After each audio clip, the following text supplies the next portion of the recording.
Amigas y amigos, seguimos en su espacio Khalil Michel desde la Z, cada vez más cerca. Uno de los elementos más importantes que compone básicamente parte del acervo cultural dominicano es el juego, que nos viene de nuestra madre patria España. En esa dirección, uno de los aspectos que se ha visto impactado por el tema de la ley de modernización fiscal en República Dominicana planteada por el gobierno del presidente Abinader es el tema de las bancas, que tienen una proliferación a todo lo largo y ancho de la geografía nacional. Para conversar y entender un poco la mecánica de cómo impacta esto a este sector, contamos con la presencia de dos distinguidos hermanos en la noche de esta noche, quien es uno, el presidente de la Federación Nacional de Banca, FENABANCA, y el otro, el asesor legal, aunque es abogado, pero como no es contencioso, de esta importante federación. Con nosotros, Juan de Jesús y el doctor José Castillo. Bienvenidos, hermanos.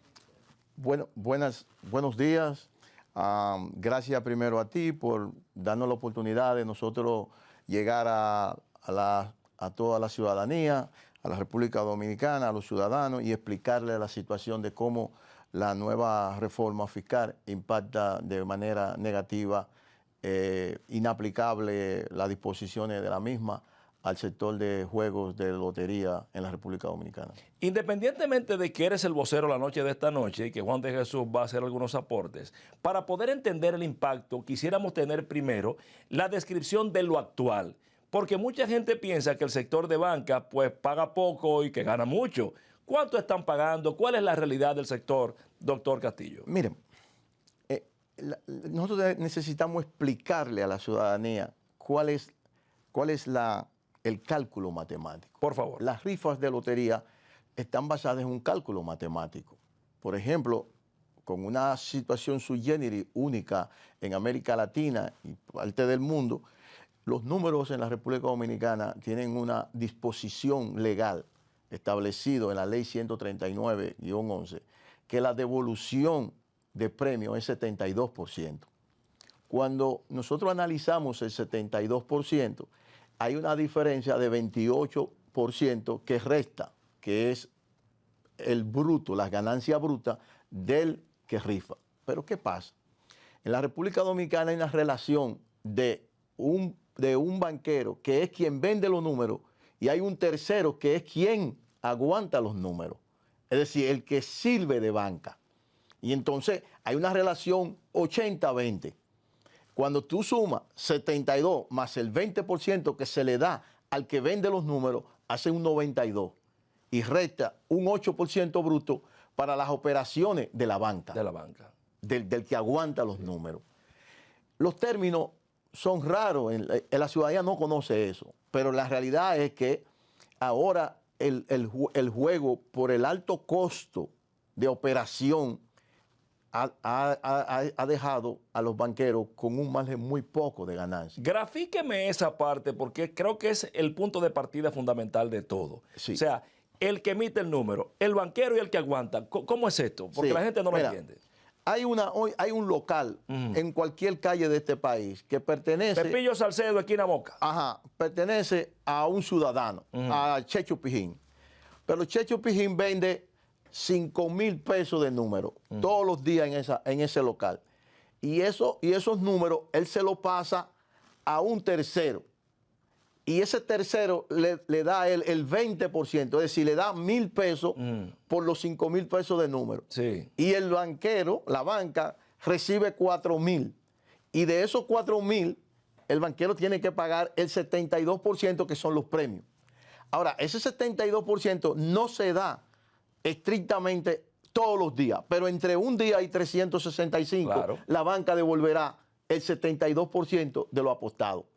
Porque ¿cómo funcionan los premios? El primer premio tiene 60 veces lo apostado, el segundo premio tiene 8 veces lo apostado y el tercer premio 4 veces lo apostado.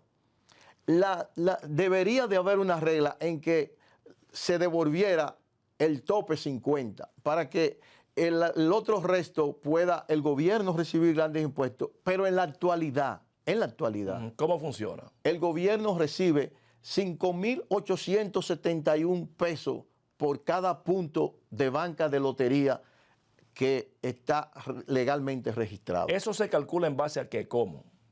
Bueno, eso fue una estipulación de la ley. Los banqueros tienen un impuesto único por ley, pero con la indexación de 35,000 pesos que establecieron en el 2011, hoy se encuentra en 70,000 y algo de pesos todos los años que se paga por franquicia. ¿Cuántas bancas hay aproximadamente en República Dominicana? En la República Dominicana existen actualmente 30,750 bancas registradas y con un permiso de operación en el Ministerio de Hacienda y la Dirección General de Impuestos Internos. Más, existen 224 bancas que permitió el presupuesto del 19 y el 20, que son unas 224 más, porque el presupuesto del 19 y del 20 crearon una excepción transitoria a la prohibición de 10 años que establecía la ley 139-11. Y entonces ese presupuesto, para aumentar los ingresos del gobierno, de manera transitoria suspendió el mandato del artículo 8 que prohibía la emisión de nuevas franquicias. Cuando te refieres, José Castillo, abogado vocero de FENABANCA, cuando te refieres a bancas, ¿es a la franquicia o a los franquiciados? A la emisión de los permisos por parte del gobierno. Porque es importante diferenciar. Por ejemplo, yo no sé mucho de banca porque no juego, pero Banca Llueve o el difunto Juancito Sport es una marca, pero tú te encuentras miles de esas bancas a nivel nacional. Cuando dice 35,000 son los puntos de banca. Los puntos de banca. Son 35,750 licencias que la ley 139-11 dispuso a los propietarios de banca que estaban registrados en la Lotería Nacional desde el 99 hasta el 2011. Esos 35,000 puntos pagan 5,000 y pico, me dices, como impuesto único. Esos 30,750 puntos pagan 5,871 pesos mensual, que hacen unos 70,000 y algo de pesos al año. Anual. Sí. Entonces, eso es lo actual. ¿Qué es lo que está proponiendo la ley de modificación o modernización fiscal en República Dominicana? La ley de modernización fiscal está proponiendo algo que es inaplicable en materia de rifas de lotería. ¿Y qué es eso? Bueno, ellos están proponiendo un 16% de impuesto selectivo. Ese impuesto selectivo realmente no lo paga el banquero, sino los propietarios de banca, sino el jugador. Ahora, ¿qué es lo que pasa? Que en la República Dominicana, por una irresponsabilidad de las autoridades que no han fiscalizado y regularizado este sector, hay un grupo, hay un sector de vendedores de números ilegales que mueven más de 180 millones de pesos diarios en ventas sin pagar impuestos y en perjuicio de los verdaderos propietarios de banca. Pero espérese, mi querido doctor José Castillo y Juan de Jesús de FENABANCA. Hay algo importante ahí. Hablas del IVA, como se dice, al jugador. Sí. Entonces sería que cada vez que un jugador juega un numerito, 100 pesos, tiene que pagar 116. Por el tema del impuesto a ese impuesto. ¿Y exacto, cómo se fiscalizaría eso? Bueno, es que realmente quien es desconocedor total de cómo funcionan los juegos de lotería, el que propuso eso en el presupuesto. Ahora, nosotros no queremos oponernos a eso por oponernos. Pero espérese de nuevo, mi querido hermano.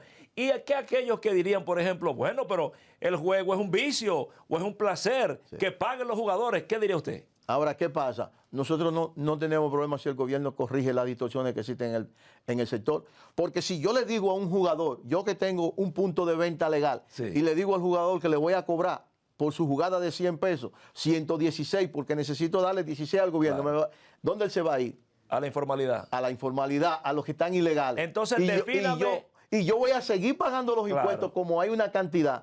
El Estado tiene en cuenta por pagar cerca de 5,000 millones de pesos de los banqueros porque no lo han podido pagar. ¿Cómo? Porque los verdaderos propietarios de bancas de lotería, los que originaron este juego, hoy se encuentran quebrados por una irresponsabilidad de las autoridades. Porque en los últimos 15 años las autoridades han creado mafias, han extorsionado a los banqueros, pero no han corregido los problemas de la ley, no han fiscalizado, no han regularizado. ¿Cuáles serían los problemas fundamentales de la banca del juego lícito en República Dominicana? El problema fundamental de las bancas de lotería es la ausencia de una ley que castigue la operación ilegal. Y el segundo problema es las ventas ambulantes. Pero si nosotros... Ventas ambulantes, ¿cómo ventas así? ambulantes. Es decir, una persona coge un teléfono, un verifone, y sale a vender por ahí. Te para a ti en la calle y te dice, mira, Cali, por favor, yo vendo números. ¿Cuál es tu línea que tú El 73. Y te lo vende. Y con un printer ahí mismo te da el ticket. ¿Y se hace eso? Y se hace eso. 180 millones de pesos esa gente colectan más o menos diariamente. ¿Diariamente? Diariamente. Pero entonces yo debo convenir que nominalmente somos un pueblo cristiano, pero realmente somos un pueblo de jugadores. Pero no solamente lo que yo te voy a decir. En la República Dominicana hay diputados que están en esa misma comisión de Hacienda que le estiman al Estado 12, 14, 16, 18, 20 millones de pesos. No, que les roban al Estado.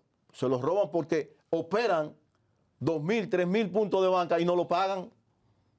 ¿Cómo se Vamos a hacer un pudiera? ejercicio matemático. Por favor. Hazte un ejercicio matemático. Calcula 2.000 puntos a 5.871.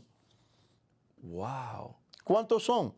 Y eso se lo llevan todos los meses. Pero cuando tú lo calculas al año es una fortuna. Hacemos 10 escuelas, construimos una carretera, le compramos los uniformes a la policía. Cuando usted completamos plantea- el déficit de salud pública. Cuando usted plantea, doctor José Castillo y Juan de Jesús, y usted como vocero de FENABANCA, Federación Nacional de Banqueros, el tema de la informalidad o las clandestinas, las ocultas, ¿cómo es que operan esas bancas? Bueno, las bancas están ahí, el Estado lo conoce.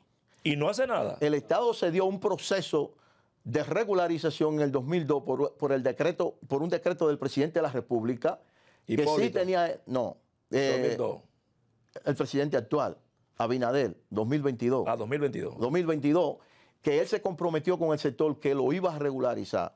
Y entonces, por decreto, ordenó lo mismo, encargó y puso a la cabeza de ese proceso a don Kiko Tabar, que estaba, inclusive, don Kiko es el único funcionario que lo han nombrado en 2 lugares al mismo tiempo, director de casino y era administrador de la lotería y también presidía el consejo que se encargó de organizar toda la banca. Y el presidente de la República hizo algo nunca visto, creó un consejo compuesto por todas las partes, los funcionarios del gobierno, el Ministerio de Hacienda, la DGI, Lotería Nacional, y las partes que tenían que ver con los juegos aquí, las bancas deportivas, los concesionarios, loterías privadas, que es otra cosa, que de eso tenemos que hablar, y además los representantes de la Federación Nacional de Banca de Lotería. ¿A qué se refiere con eso de los concesionarios privados?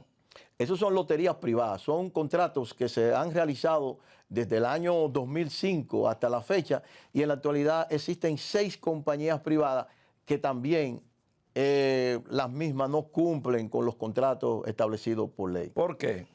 Bueno, porque hay complicidad entre los funcionarios y ellos y hay dejadez, hay falta de fiscalización y de obligar a estas personas que cumplan con el contrato. Por ejemplo, ¿cuáles serían algunos de los preceptos, doctor, o de las convenciones que tendrían u obligaciones que cumplir esas loterías privadas que a su modo de ver no cumplen para determinar algo tan grave como complicidad de funcionarios? Bueno, pero por ejemplo,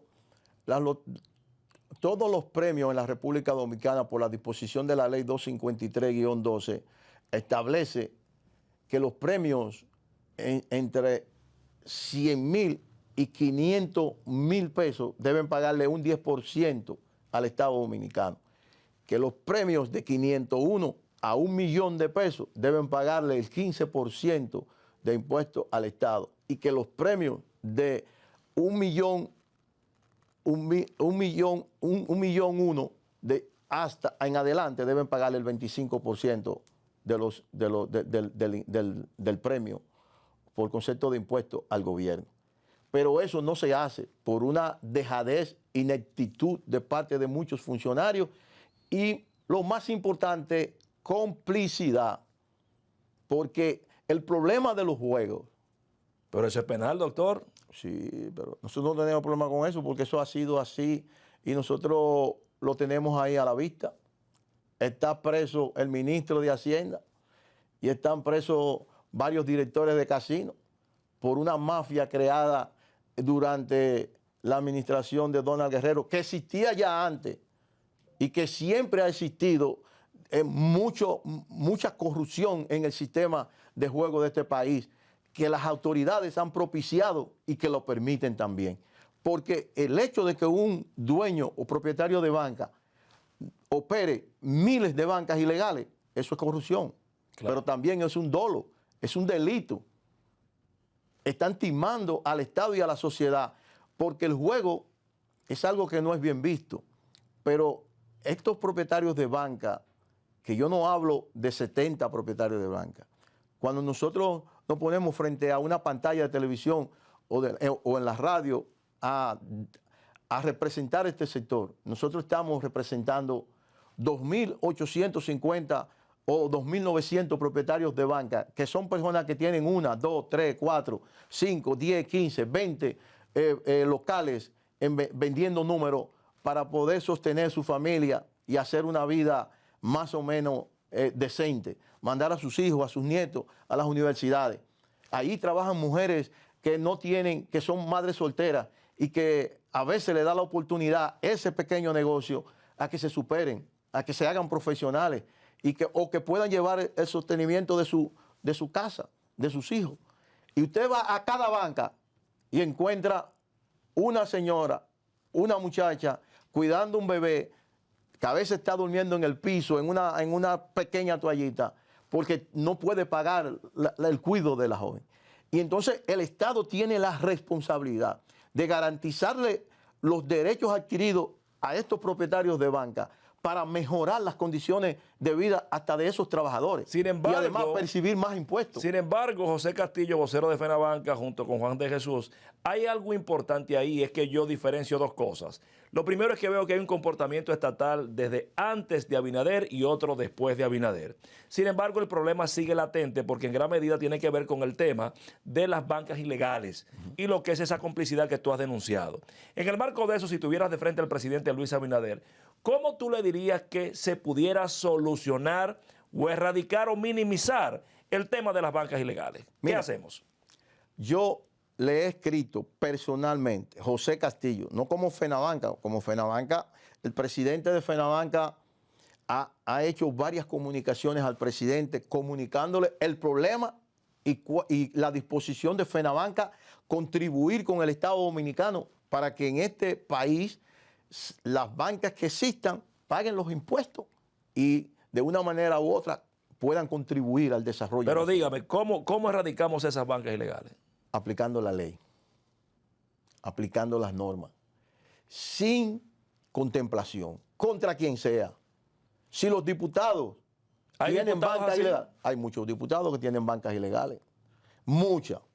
Yo puedo decir, porque no lo digo yo, lo dice el plan de regularización. El plan de regularización que logró el señor don Kiko Tabar, lograr que los banqueros declararan que valga la redundancia, en una declaración jurada, todas sus bancas, las legales y las ilegales. Pero hay gente que declaró 3.326 bancas. Y de esas 3.326, dicen ellos, que tienen 1.500 o 1.200 legales y las otras son ilegales. Ahora, si tú te vas al registro del Ministerio de Hacienda, tienen 41 registradas en el Ministerio de Hacienda. Entonces, tú sabes, ahí hay una cuestión dudosa, eso hay que verificarlo. Pero ya eso es una confesión de que ellos operan cientos de bancas, pero 1.000 bancas significan al Estado 5.800.000 pesos, 5.800.000 pesos, nada más mensual. Pero si tú operas 2.000 ilegal, pues tú no deberías ser congresista. Tú no deberías de estar ahí. Y nosotros conocemos un diputado, por ejemplo, que anda diciendo que él tiene poder para poner banca en todo el país, poniendo miles y miles de bancas, a pesar de que hay una prohibición de nuevas bancas de lotería. ¿Puede decir el partido? PRM. ¿Del PRM? Del PRM, diputado de la República. Me encantaría conocerlo. Bueno, si menciona el nombre de él, tendría que mencionar el de los demás. Y entonces nosotros no queremos en este momento nosotros lo que queremos llamar la atención del presidente de la República para que él nos escuche a nosotros y nosotros decirle al presidente de la República cómo él puede agregar al presupuesto nacional 3.170 millones de pesos, 340.000 pesos. ¿No los ha escuchado el presidente de la República? Nosotros no podemos decir que no nos escuchado. Nosotros nos hemos reunido varias veces con el presidente de la República y se han llegado a acordar algunas cosas, como un proyecto de ley que en la actualidad está secuestrado por la oficina jurídica del Palacio y el Ministerio de Hacienda, y hay un cuento ahí, y eso tiene 18 meses durmiendo en una gaveta o debajo de un brazo de alguien que no quiere que eso salga. Porque regular los juegos le va a quitar del bolsillo de mucha gente que se beneficia de ese desorden millones y millones de pesos. Miles de millones de pesos. Nosotros decimos que si el juego se corrige, si hay un orden, si hay una ley que lo regule y hay funcionarios que cumplan con su mandato, entonces los juegos podrían pasar a ser el cuarto o el quinto renglón del presupuesto nacional. Aterrizando, José Castillo, el tema de que dijiste al principio, si esto se regulara, ustedes estarían en disposición de aceptar el tema del ITEVIS o IVA para lo que es el jugador. ¿Estamos en lo cierto? No, mire, en este momento la federación se está oponiendo a eso porque eso no es aplicable a los juegos. Es que eso no es aplicable. Nosotros podemos buscar muchísimo dinero del sector de juego sin tener que hacer eso, porque no es aplicable. Por ejemplo, deme 3 modalidades de buscar dinero porque hay que pagar. Estamos de acuerdo en eso, ¿verdad? Sí. Hay que pagar. 3 modalidades que pudiera el sector de juego aportar en esta reforma fiscal. Inicialmente, ahora le estamos diciendo al gobierno que nosotros estamos dispuestos a demostrárselo y a contribuir a eso. Es que finalizando el plan de regularización, el gobierno puede recibir 3.170.430.000 pesos. Es decir, el plan de regularización arrojó 71.902 bancas. De esas 71.902 bancas, el Estado dice que tiene 62.606 bancas que no tienen oposición. Las otras tienen oposición porque no cumplen, porque están cerca y eso. Realmente, esas 62.000 no cumplen con las disposiciones legales que existen al día de hoy. Pero nosotros decimos que de esas 62.000, el Estado puede legalizar, si se hace un proceso transparente, organizado con la Federación Nacional, que tiene un contrato para eso con el gobierno, nosotros podemos conseguir 45.000 bancas.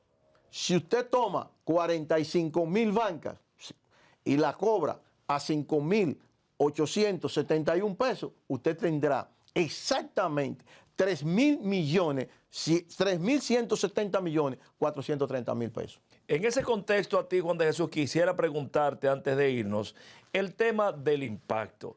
Si, por ejemplo, las vistas públicas que se están celebrando en el Congreso Nacional, dando apertura a los sectores para que vayan y postulen sus inquietudes, si esto no se escuchara, ¿cuál sería el impacto para todo el sector de las bancas y el juego en República Dominicana? Bueno, Calín, si el Estado se impone y hace las cosas como entiende que con el 16%, el sector no va a pagar. Aquí no hay forma de pagar. Actualmente, aquí solamente se está pagando el 35% de las bancas legales que hay. Con una deuda, como dijo Castillo, casi 5.000 millones, y eso se va a triplicar. ¿Qué va a pasar? La gente se va a ir a lo informal. Bueno, voy a retirar esta franquicia, yo no lo voy a pagar, me voy a lo informal. Y eso es lo que va a pasar. Aquí se va a dar un caos mayor en este país. En el marco de eso y de esa realidad en este minuto final, porque han hecho un señalamiento claro sobre el tema de que el presidente los escuche y él ve este programa, ese mensaje al presidente Luis Abinader para que pueda, con la consabida actitud de consenso y apertura que tiene, pues acoger estos elementos que no son solamente una concesión, sino una oportunidad para generar recursos a partir del juego en República Dominicana. Mira, esto es sencillo. Nosotros, a diferencia de otros sectores que están planteando o que se están oponiendo a la reforma, nosotros no nos estamos oponiendo a la reforma. Nosotros nos estamos oponiendo a la forma en que el gobierno quiere conseguir ingresos de este sector. Nosotros decimos, mira, es más fácil, esto es matemático, no es tan complicado como otra gente. Nosotros decimos, mira, tenemos un plan de regularización que tú mismo decretaste. Y entonces en ese plan se arrojó la primera información, que es la cantidad de bancas que están en el país operando, entre comillas, 72,000 bancas. Si de esas 72,000 bancas tú encontraste que hay unas 8,000 bancas que no proceden, quedan esas 62,000, 64,000 bancas. Hagamos ahora un proceso de ver quiénes cumplen con la ley. Si nos quedamos con 45,000 bancas de esas, el gobierno va a empezar a recibir 3 veces lo que está recibiendo ahora. Eso es tan sencillo como eso. Y no tenemos que ni matar la gallina de los huevos de oro, y no tenemos que cargar a la ciudadanía un impuesto más, simplemente cumplir con los mandatos de las leyes que están ahí establecidas. La ley 139.11, la ley 253-12 y todas las normas que tienen el marco jurídico que tienen las bancas de lotería desde el año 1999 hasta el año 2024. Con ese llamamiento al cumplimiento de la ley y a preservar lo que es ese instrumento importante, no solo como vía de escape del dominicano, sino como medio de recaudación, le damos las gracias por haber participado al presidente de FENABANCA, Juan de Jesús 2 veces, y al doctor José Castillo, vocero de esta importante federación. Con esto concluimos la entrega de la noche de esta noche. Nos despedimos, no sin antes recordarles que mañana estaremos Khalil Michel desde la Z, cada vez más cerca. Llévatelo, Francis.